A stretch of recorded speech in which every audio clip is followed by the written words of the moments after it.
Entonces, llegado al periodo de prueba, como di cuenta en el último video, mis abogados presentan 5 documentos, lo cual implica dejar desprovisto de respaldo probatorio enormes pasajes de lo que realmente pasó ante el tribunal. De hecho, en el mismo documento parten citando mal la causa. Eso da cuenta del desprolijo trabajo que realizaron estas personas. En síntesis, el 2013 nosotros teníamos que acreditar 2 cosas. Primero, que la universidad realizó un cambio reglamentario por un órgano que no tenía las facultades para realizar ese cambio, lo que era el desapego a una norma explícita del contrato de prestación de servicios educacionales. Y para esto era esencial el acta del Consejo de Escuela, el órgano que realizó ese cambio, del 16 de diciembre del 2013, que no se presentó, el reglamento de la Facultad de Medicina, el reglamento interno, el orgánico, que tampoco se presentó, vigente al año 2013, que indicaba cuáles eran las facultades del Consejo de Escuela. Y luego era esencial dar cuenta de que la solución a ese problema, porque en base a ese cambio no se nos dejó rendir un examen a los que teníamos derecho, la solución que dio la universidad fue tomar un examen un mes después con otra modalidad donde había otros profesores y una modalidad que además nos perjudica. ¿Por qué? Porque suponía hacernos un OSCE al igual que en primera instancia, pero con 8 estaciones en vez de 24, siendo que el examen de segunda instancia tenía una modalidad avisada ese mismo 16 de diciembre por correo, que era con paciente en el hospital de Isprec. Y para cambiar la modalidad y la fecha de las evaluaciones tenía que haber una resolución fundada de la universidad, en específico de la dirección de escuela, que no hubo en la especie. A nosotros nos enviaron puros correos. Y resulta que aquí no se presentó ni el acta del 16 de diciembre, ni el reglamento vigente interno de la Facultad de Medicina, ni los correos que hubo en esa época, en específico, por ejemplo, el correo del defensor estudiantil a la vicerrectora, el correo del 16 de diciembre de la secretaria de estudio, donde define la modalidad del examen de segunda instancia, los correos del 14 y del 16 de enero, donde nos dicen que nos van a tomar un examen, el currículum del profesor de farmacología, que ya no trabajaba en la universidad, en enero de 2014, y las revisiones sistemáticas aleatorizadas que dan cuenta de que a menos estaciones los que son menos fiables y que las estaciones dependen de la materia a evaluar y no de la cantidad de alumnos a evaluar. Respecto del 2015 no se presentó absolutamente nada. Aparte de que en la demanda nos explicábamos todos los problemas que pasaron el primer semestre, vale decir que se estimaba la prueba de neurología un examen reprobatorio, lo que pasó como injustificación, cómo el secretario de estudio le mintió a la vicerrectora respecto de mi inasistencia, todo lo que pasó y lo que tuve que pelear hasta llegar hasta el consejo de escuela en agosto por una cuestión que pasó en abril, cómo me encontraron reprobado de ese ramo y cómo finalmente decidieron, cambiando la malla curricular, ponerme el ramo que debía rendir en el primer semestre y el segundo semestre a la par de los ramos que me correspondían ese segundo semestre. Todo eso quedó sin explicación, pero lo más importante era aprobar las cuestiones de las evaluaciones, y aquí no se presentó ni los reglamentos vigentes al año 2015, no se presentó el audio de la corrección del examen teórico de cirugía del 9 de diciembre, no se presentó la transcripción de esa corrección, no se presentó el acta que la universidad entregó indicando que yo obtuve 68,17% en el examen práctico de cirugía, no se presentó ninguno de los correos que solicité durante todos esos días revisar mis exámenes, ni cómo estos correos daban cuenta de las solicitudes que también realicé en persona, no se presentaron copias de estos exámenes que obtuve el 29 de enero de 2016, ni los correos que daban cuenta de cómo tuve que llegar hasta la vicerrectora para llegar a estas copias, ni se presentó el informe que venía firmado del doctor Mercado que indicaba que tenía 16 puntos en el examen oral de medicina interna 2, ni cómo en el último ítem me habían dado 2 puntos para llegar a esos 16 totales y correspondían 3 puntos, no 2. No se presentó nada. Entonces, en las demandas uno puede decir lo que uno quiera. Lo importante es que uno tiene que probarle al juez. Imagínense que yo hubiera hecho los videos y no hubiera mencionado ninguno de esos documentos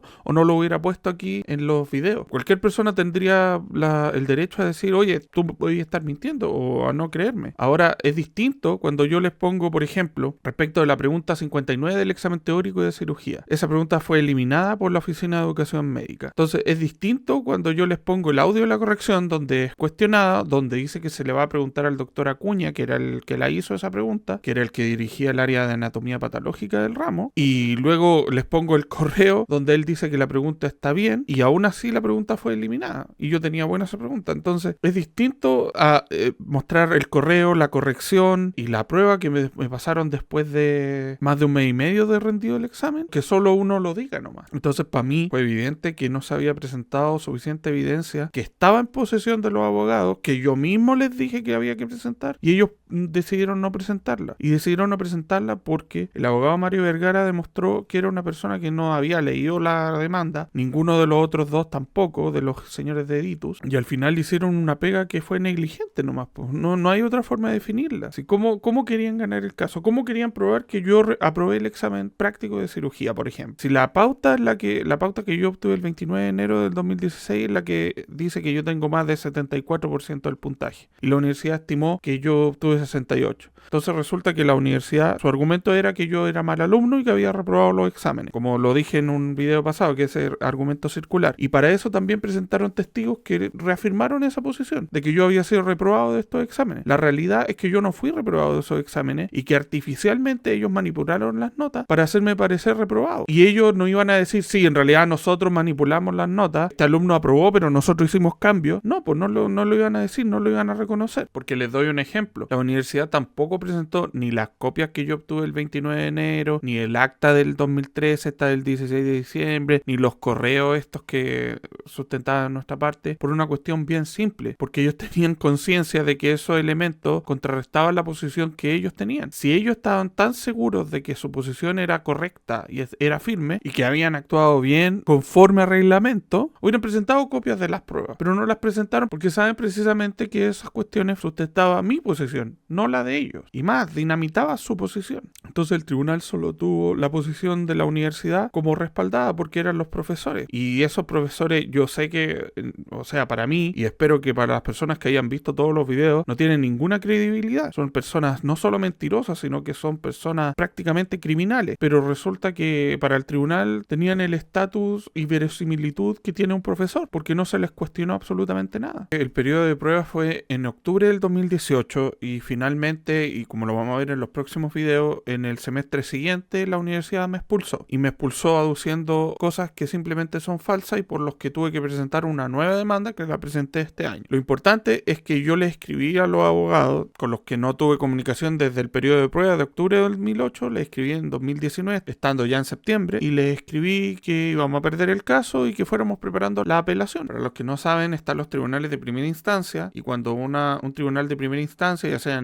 en términos penales o en civiles, uno puede acudir a una segunda instancia si no queda conforme con la sentencia de primera instancia. Yo creí que en la primera instancia la jueza no tenía ningún elemento para fallar en nuestro favor y por tanto teníamos que ir a apelar a la Corte de Apelaciones, y como ellos me habían dicho que era hasta la Corte Suprema los servicios que yo les contraté, vale decir hasta una tercera instancia, les dije que fuéramos preparando la apelación y ellos no me respondieron hasta que me responden prácticamente 3 meses después y me dicen que renuncian y que no están disponibles para una apelación. Y yo nuevamente me quedo sin abogado y en la indefensión más absoluta. Yo les envié unos correos pidiendo que me volvieran la plata que yo le había pagado. Si la cuestión era hasta la Corte Suprema y ellos estaban renunciando en primera instancia. Reconozco que ahí les dije palabras que yo no me arrepiento, pero me arrepiento de haberle dicho pocas garabatos, pero que era, prácticamente les decía que eran unos estafadores, que lo eran, a estos gallos de Ditus. Y resulta que me responde después de un tiempo el Julián Ditus, que es una persona que yo no conocí nunca, que se supone que era uno de mis abogados, y me da estas recomendaciones como que debo estudiar más o que me debo levantar más temprano y que el estudio realizó una labor encomiable y principalmente que al final que todo lo que pasó aquí era culpa mía. Entonces esto da cuenta que estos señores, los del estudio Ditus y compañía de abogados, nunca entendieron cuál era mi caso realmente y menos que podían plantear una defensa acorde a lo que era necesario si ellos íntimamente tenían la convicción de que todo esto era culpa mía. Entonces ellos jamás revisaron los documentos, si no, no hubieran pensado así como pensaban. Así las cosas, en febrero del 2020 el tribunal emite una sentencia donde destaca que muchos pasajes de la demanda no fueron probados debidamente y específicamente señala lo que he señalado aquí, que el testimonio de los profesores era suficiente prueba como para fallar en contra mía. Por tanto, tenía que apelar, yo estaba sin abogado y ahí es donde aparece otro sujeto igual de nefasto que se llama Eric Gabriel González Leal y con él apelamos. Apelación que se perdió porque este señor tampoco presentó todos estos papeles, pese a que yo mismo incluso tuve que hacerle escritos para que los presentara. Pero gracias a Dios, y haciendo carne ese refrán que dice que la justicia tarda pero llega, aunque a una carta, que es lo que voy a hablar en el siguiente video, puesto que uno puede solicitar una revisión y es lo que yo voy a hacer cuando los testigos sean condenados por falso testimonio para que el caso sea vuelto a ver todo de nuevo. Pero eso lo explico en el siguiente video. Muchas gracias por ver todos los videos, dejar su like, todo eso, compartir si quieren. Eso, pues yo